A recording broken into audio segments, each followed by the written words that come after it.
The text arrived while I was standing in line at the grocery store, staring at a rack of magazines I never bought. I read it once, then again, because the wording was careful in a way that meant it was final.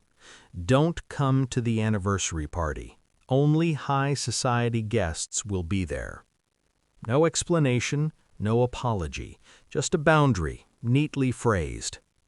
I typed "okay" and deleted it, typed nothing instead. By the time I paid and walked home, the decision had already been made for me. Or by me. It was hard to tell which anymore. That evening I stayed in my apartment. I didn't light candles or pour a drink. I ordered takeout from the place downstairs, the one that never quite got the sauces right. The television stayed off. I told myself this was fine. I had grown skilled at turning exclusions into quiet nights. I had been practicing that skill for years. Whenever my parents asked how work was going, I used words like steady and busy. When they asked what I did exactly, I gave answers small enough to be swallowed easily. Consulting became helping out. Leading a team became coordinating. I learned which parts of my life made them uncomfortable, the parts that didn't fit into their carefully arranged image of the family hierarchy. My younger cousins were encouraged to dream loudly. I learned to dream privately. At 9:30, my phone rang. My sister's name flashed on the screen. I almost didn't answer. We had an unspoken agreement not to involve each other in our parents' performances. I answered anyway. "Why did you hide this from the family?" she said, before I could say hello.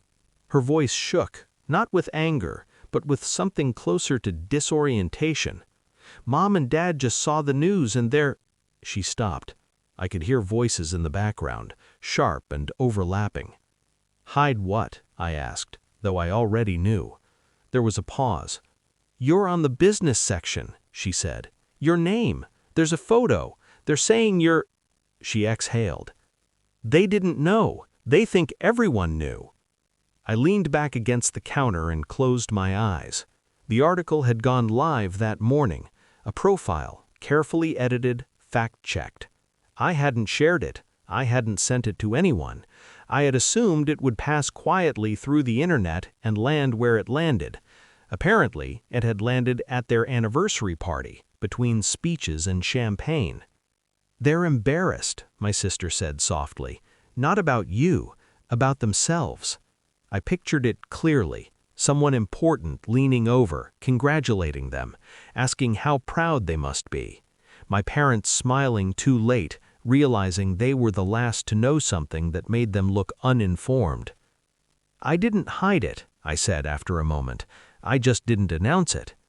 "That's the same thing to them," she replied. We sat in that truth for a few seconds. I thought about how many times I had redirected conversations, how often I had played smaller so the room wouldn't tilt. "What are you going to do?" she asked. I looked around my apartment, the bookshelf I'd built myself, the framed print from a conference I never mentioned attending. "Nothing," I said, and I meant it. The party ended without me.